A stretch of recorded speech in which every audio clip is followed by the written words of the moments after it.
Hello ladies and gentlemen, I'm saying welcome to my channel from here, the beautiful city of Nyala. Today I'm going to tell you a story about a person who proved with deeds that everything is possible and the failure is just an option. Benjamin Carson was born in the United States of America in September 1951 for a father who worked in a car factory and a mother who stopped her studies to raise up her children. At the beginning of his life, Carson and his younger brother lived with their parents. But when he was 8, their parents were separated due to the extreme poverty that affected the family and made their father addicted to drugs. In times of difficult problems, failures often run to something that relieves them the pain of the bitter reality instead of seeking to solve those problems. His persistent mother Sania preferred divorce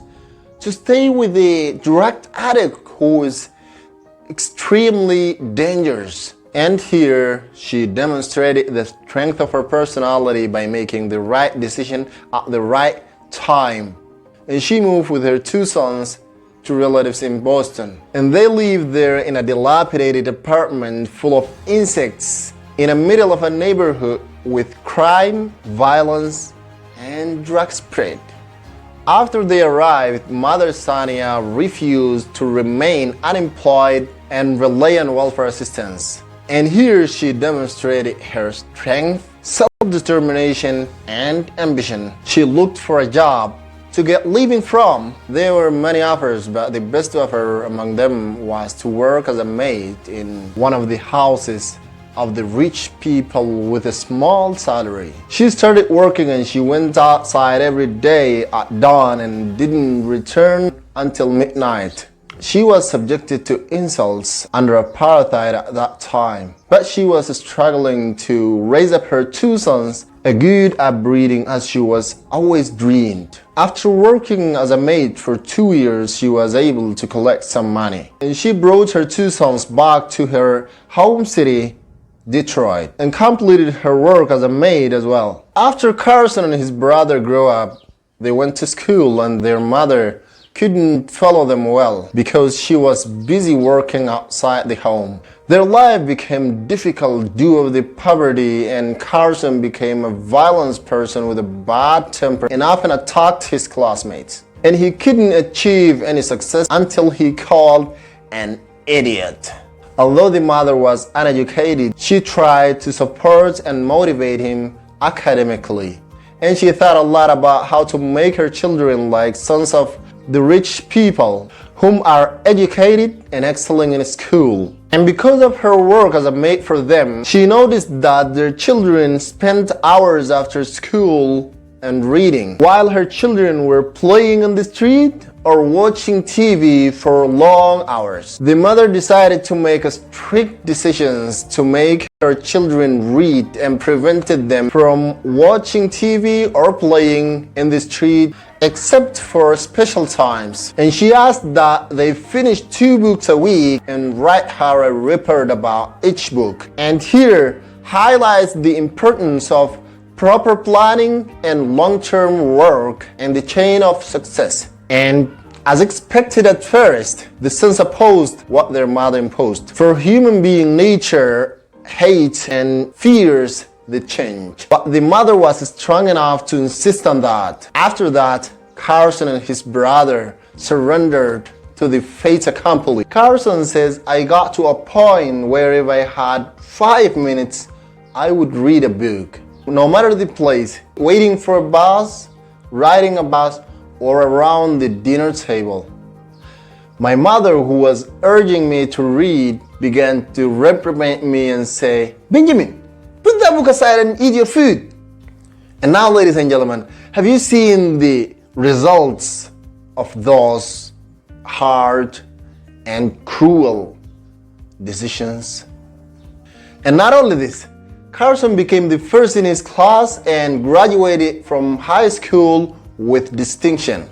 And he entered the University of Michigan Medical School and excelled his studies until he graduated. He began his training as a doctor in the most prestigious hospitals and gained a great experience in neurosurgery.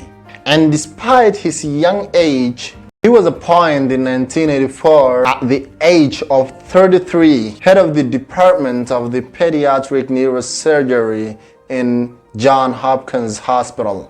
Dr. Benjamin Carson became one of the greatest surgeons in the world, performing hundreds of operations every year in the sensitive parts of the body. And he is credited with the first successful surgery in separating twins joined at the head. This is the man who proved that everything is possible.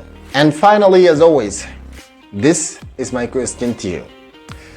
Do you think that the main reason of Carson's success was the harsh decisions of his mother? It is true that behind every great man, a great woman. Well, I was fortunate enough to have a mother who believed in me when nobody else did. And she refused to allow me to fail. And she only allowed us to watch a small amount of television, and she made us read books. When everybody else was outside playing, we had to read books. But in the process of reading those books, I read about a lot of people, successful people. And I came to realize that the person who has the most to do with what happens to you is you. It's not somebody else. It's not some outside influence. It's not some environmental factor. It's you and the choices that you make. And once I realized that, poverty didn't bother me anymore because I knew I could change that. Nothing really bothered me anymore because I knew I could change it, whatever it was. And that's the message that I try to get across to other people. It doesn't matter what the circumstances were that you were born in, as long as you have a normal brain. Because the human brain is the most fabulous organ system in the universe. All human brains are. And I can tell you as a brain surgeon, when I open that scalp and I take off that bone, I'm looking at that brain. I cannot tell whether that brain is from Africa or Scandinavia or Iran or South America, because they're all the same. And the fact of the matter is, that's the thing that really makes us who we are. The external stuff is just wrapping. It really doesn't mean anything. I think people put far too much emphasis on the wrong things.